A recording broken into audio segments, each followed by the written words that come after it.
I noticed the doll's eye move for the first time at 2:13 a.m., when the house had settled into that breathless stillness where even the walls seemed to listen. I was editing footage in my bedroom, the glow of the monitor washing the shelves in pale blue. The doll sat there because I had nowhere else to put it, an antique porcelain thing I'd found at a night market, its cracked smile frozen in a permanent apology. I told myself it was just a trick of the light, a flicker from exhaustion. But the eye had shifted. I was sure of it. The doll's left eye was glass, milky with age, threaded by a spiderweb crack that caught reflections like a lens. The right eye was darker, almost black, swallowing light instead of reflecting it. When I leaned back in my chair, the darker eye seemed to follow me. I laughed then, a dry sound, because laughing felt safer than staring.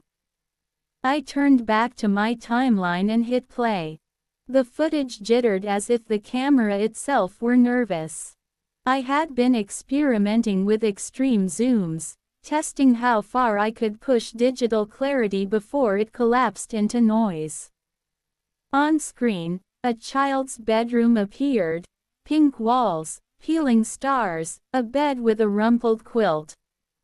The camera zoomed toward a doll on the bed. The closer it got, the more the image seemed to resist, pixels smearing like wet paint. At the tightest zoom, the doll's eye filled the frame, a shimmering oval of light. I froze. The eye on screen wasn't glass. It was wet. I scrubbed backward. The doll returned to a harmless prop. I scrubbed forward again, heart pounding. The eye filled the screen. A ripple crossed its surface, subtle but undeniable, like a blink slowed to a crawl. My breath caught. I paused the frame and leaned closer. In the reflection, tiny and inverted, was my bedroom. My desk. My chair. And the doll on my shelf. I turned. The doll sat exactly where it had been, head tilted, smile unchanged.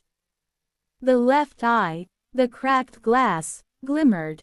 The right eye remained dull, absorbing the room. I told myself the reflection was coincidence, an echo of the edit.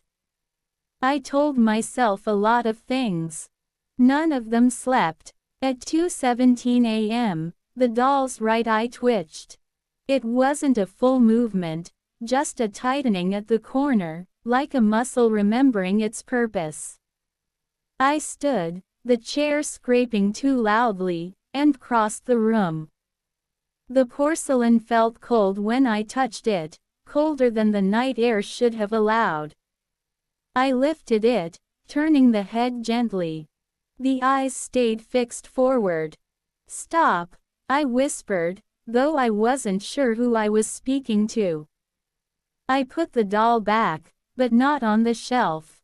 I set it on the floor, facing the wall. When I returned to my desk, the footage was still paused on the eye. I deleted the clip. The progress bar vanished. Relief washed through me, sharp and immediate. I shut down the computer and crawled into bed without looking back. Sleep came in shards. I dreamed of zooming in forever.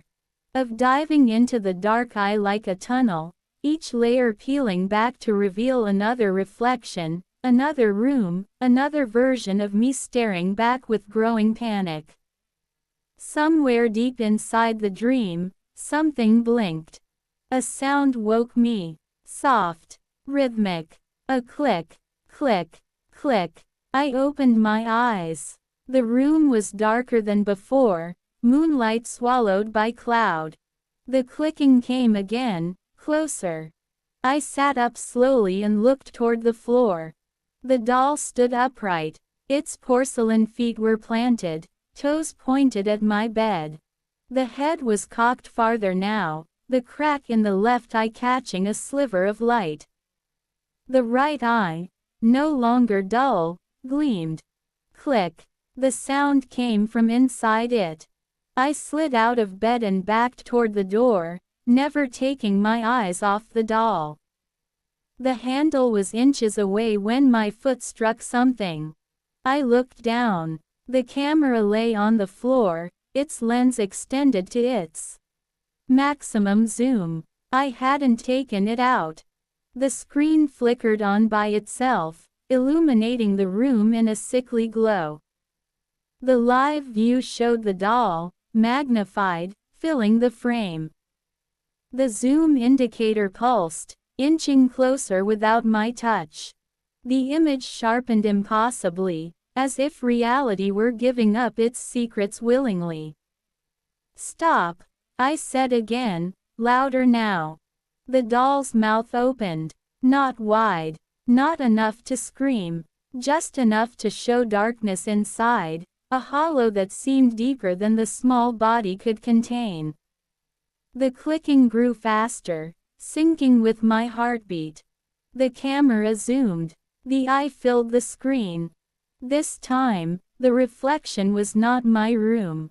It was a hallway I didn't recognize, narrow, peeling wallpaper, doors on either side. At the far end stood a child, back turned, hair hanging in uneven strands.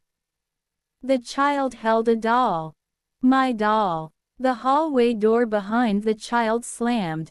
The child turned. It was me, older than the reflection should have been, eyes ringed with exhaustion, mouth moving silently. I pressed closer to the screen, ignoring the ache in my chest. On screen, my double raised the doll and turned it so its face pointed toward the camera. The right eye blinked. Pain exploded behind my eyes. I dropped the camera, clutching my head as images flooded me, rooms stacked inside rooms, dolls on shelves watching. The idea burrowed into me like a parasite. The zoom didn't just magnify. It opened doors. When I looked up, the doll was closer. Halfway across the room now, porcelain joints clicking softly with each step. The camera lay between us, its lens trained on me, zoom creeping forward on its own.